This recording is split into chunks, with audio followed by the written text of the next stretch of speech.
अस्सलाम वालेकुम नाजरीन, ड्रामा सीरियल इक़्तिदार की नेक्स्ट एपिसोड में आप देखेंगे एक तरफ तो इस अमल का एक्सीडेंट हो जाता है।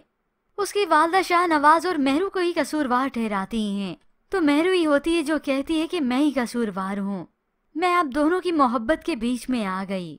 तो शाहनवाज उसे यकीन दिलाने की कोशिश करता है कि ये मेहरू उसकी जिंदगी में किसी नेमत से कम नहीं, मगर मेहरू जो कि अब आसानी से एतबार करने वाली नहीं, वो एतबार करना चाहती है मगर इस ख्याल को झटक देती है कि सियासतदान है, इनकी कोई ना कोई चाल ही होगी।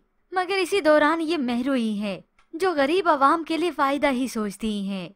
शाहनवाज की वालदा जिन्हें अपनी सियासत चमकाने की ही पड़ी है, जैसे वो मेहरू को देखती है तो नुक्ताचीनी करती हैं, तो मेहरू भी साफ कह देती है कि अच्छा है हम दोनों ही एक दूसरे के रास्ते में ना आए।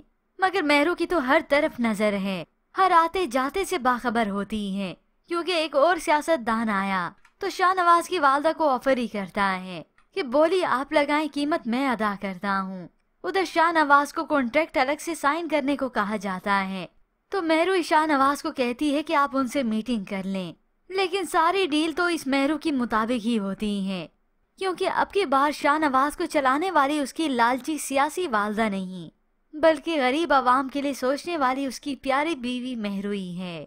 यूँ मेहरू इससे अच्छे काम भी करवा लेगी, मगर फिर जवाबदेह होना पड़ेगा तो इस शाहनवाज की वालदा को ही, क्योंकि पार्टी को आगे जवाब भी तो देना है।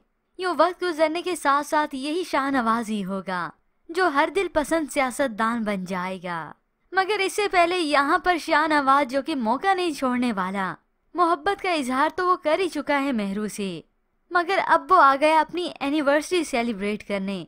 1 साल का अरसा मुकम्मल नहीं हुआ, बल्कि वो तो 3 मंथ्स को सेलिब्रेट करना चाहता है।